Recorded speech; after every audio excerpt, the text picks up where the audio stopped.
بالله من الشيطان الرجيم بسم الله الرحمن الرحيم الحمد لله رب العالمين والصلاة والسلام على خير خلقه محمد وآله الطيبين الطاهرين واللعن الأبدي على أعدائهم أجمعين.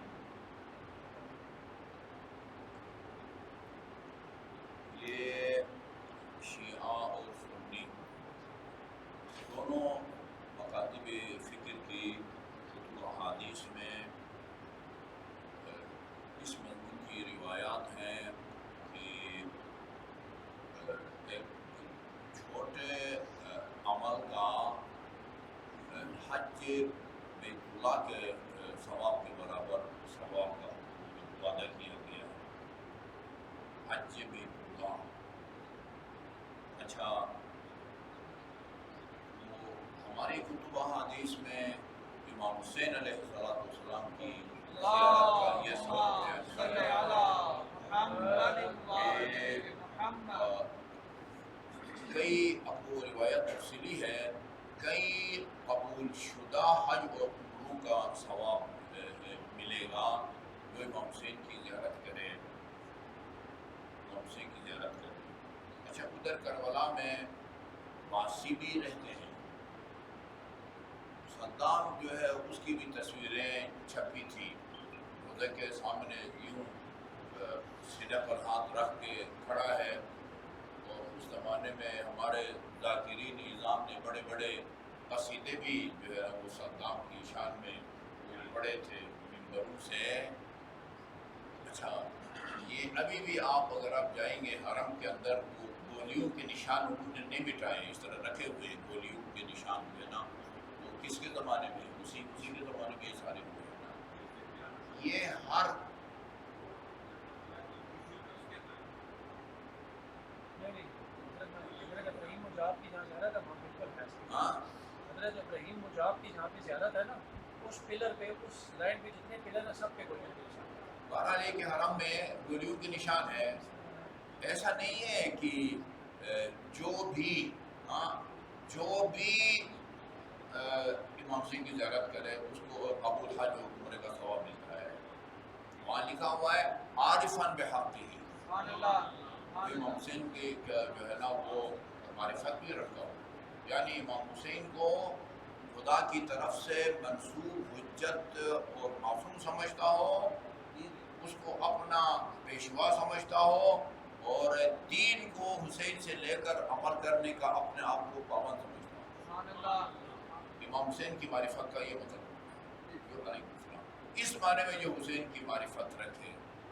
اسی طرح النظر وجہ علی یعنی وعدہ ہے نا. اچھا، جتنی جنگوں میں لوگ امیر المومنین کے مقابلے میں آئے، وہ آنکھوں پر پٹی باندھ کے سامنے علی آئے تھے یا علی کے چہرے کو دیکھ رہے تھے. وہ دیکھ رہے تھے نا. ہر وہ بندہ جس کی نظر علی پر پڑے اس کو جو ہے نا وہ عبادت کا ثواب نہیں ملتا. یہ بھی ہے.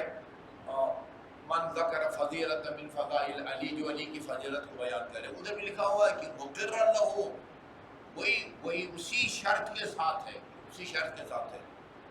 اب یہ کئی یہ ہے، میں آپ کو بتاؤں، یہ ہماری سادہ جو ہے نا وہ قوم کو جو ہے نا وہ لوٹنے والے وہ آ کے فضائل بیان کرتے ہیں. وہ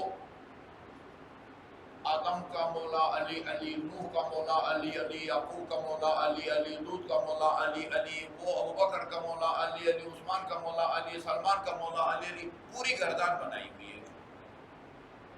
اچھل کے لوگ نعرے بھی دیکھتے ہیں، لاکھوں روپیہ بھی لیتا ہے. وہ اگر نماز ہاتھ باندھ کے پڑھتا ہے، وضو یوں کرتا ہے، یہ فضائل پڑھنے والا کارپٹ پر سجدہ کرتا ہے، اس کی کوئی عبادت قبول نہیں ہے. اللہ اکبر. علی کے بتائے ہوئے طریقے کے مطابق تم حج نہ کرو، وضو نہ کرو، کارپٹ پر سجدہ کرو، ولا الضالین کے بعد آمین کہو، تمہاری کوئی دعا قبول نہیں ہوتی.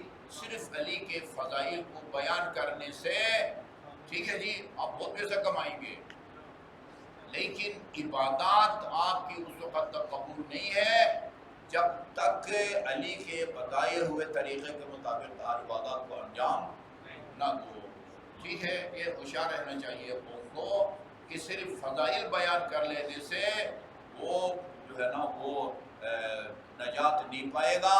عبادات اس کی اس وقت تک قبول نہیں ہوتی جب تک وہ عبادت علی اور اولاد علی کے بتائے ہوئے طریقے کے مطابق انجام نہ دے.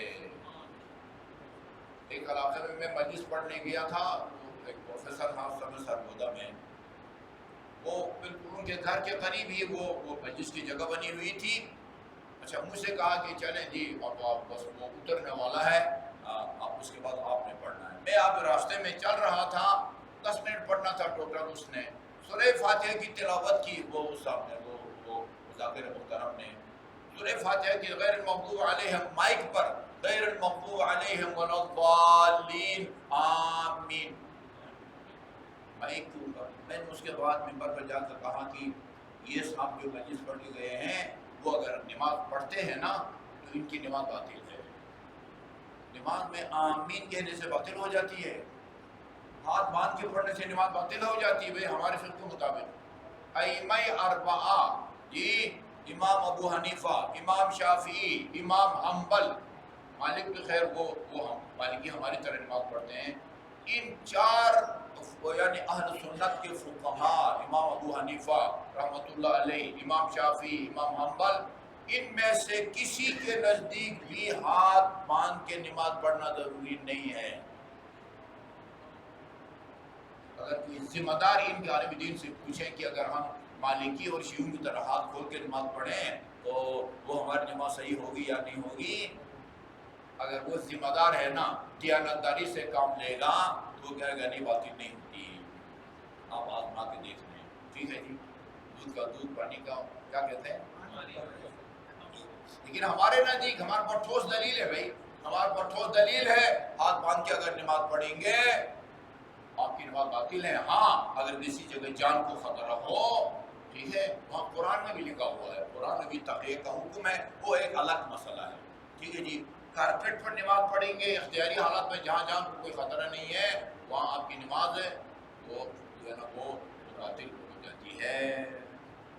اچھا جی، تو بہت سارے ایسی مختصر عبادات ہیں کہ جن کا بہت زیادہ اجر و ثواب دینے کا جو ہے نا وہ دیا گیا ہے یا ذکر کیا گیا ہے. من جملہ ہماری روایات میں امام سنگھ کی زیارت کے بارے میں یہ ہے، امام سنگھ کی زیارت کے بارے میں ہے. حتیٰ اغیث سیستانی سے پوچھا گیا ہے کہ امام حسین کی زیارت کا ثواب زیادہ ہے یا مستحب حج کا ثواب زیادہ ہے. انہوں نے فرمایا ہے امام سنگھ کی زیارت کا ثواب زیادہ ہے.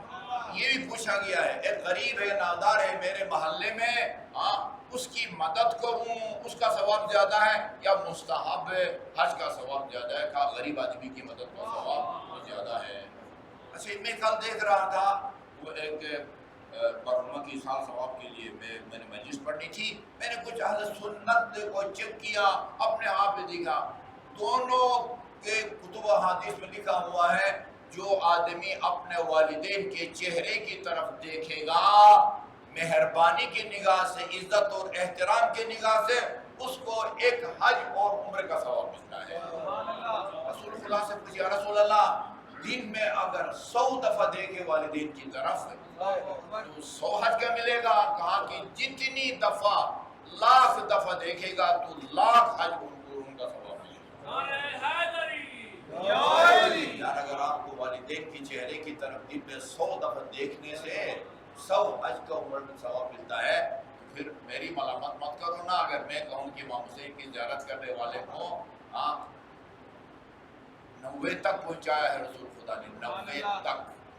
لیکن یہ بہت سارے ہمارے مومنین بڑے بڑے وزراء تک کی اس خوش فہمی میں ہیں. اگر امام آپ پر حج واجب ہو گیا ہے، الحمدللہ آپ کروڑ پتی ہیں یا ارب پتی ہے، آج پر حج واجب ہو گیا ہے، جا کہ امام سنگھ کی زیارت کرو جو آسان بھی ہے اور سستی بھی ہے. 1100-1200 میں امام سنگھ کی $100 میں امام سنگھ کی زیارت ہو جاتی ہے. اور حج کے لیے کم از کم جو ہے نا وہ سرکاری سکیم میں بھی آپ جائیں 13-13.5 لاکھ کا وہ نسخہ بن جاتا ہے. ایک وفاقی وزیر سے وہ کہا گیا تھا بھئی ہمارے قرآن اندازی میں علماء کا نام نہیں آیا، شیعہ ہے وفاقی وزیر اور سیکرٹری کو وزیر کو فون کریں کہ ان کا نام ڈال دیں، فلان عالم دین فلان سالہ. اس نے کہا آپ کو کس نے کہا حج پہ جانے کے لیے؟ مکہ کربلا جاؤ. میں کربلا جانے سے حج کا فریضہ ادا نہیں ہوتا. ٹھیک ہے جی، یہ والدین کی طرف دیکھنا حج کے برابر ہے، لیکن یہ نہ کریں حج واجب ہو گیا، بڑے عزت اور احترام کے ساتھ والدین کے چہرے کی طرف دیکھیں کہ آپ کہیں کہ اب حج پہ جانے کی ضرورت نہیں ہے، ہاں میرے والدین کے چہرے کی طرف ہے دیکھ لیا ہے. ایسی بات نہیں ہے. یہ کثرت کہ جیسے رمضان مبارک میں بہت سارے لوگ سوالات کرتے ہیں، سٹیکر چھاپے جاتے ہیں، جو شب بیداری کرے گا رمضان مبارک میں قضاء عمری ساری زندگی کی نمازوں کا ثواب ملے گا. ایک آدمی خدا نہ خاص ساری زندگی وہ نماز کے نزدیک بھی نہیں گیا، نیڑے بھی نہیں گیا ہے، وہ شب بیداری کرے گا تو جان چھپ جائے گی. ایسا نہیں ہے.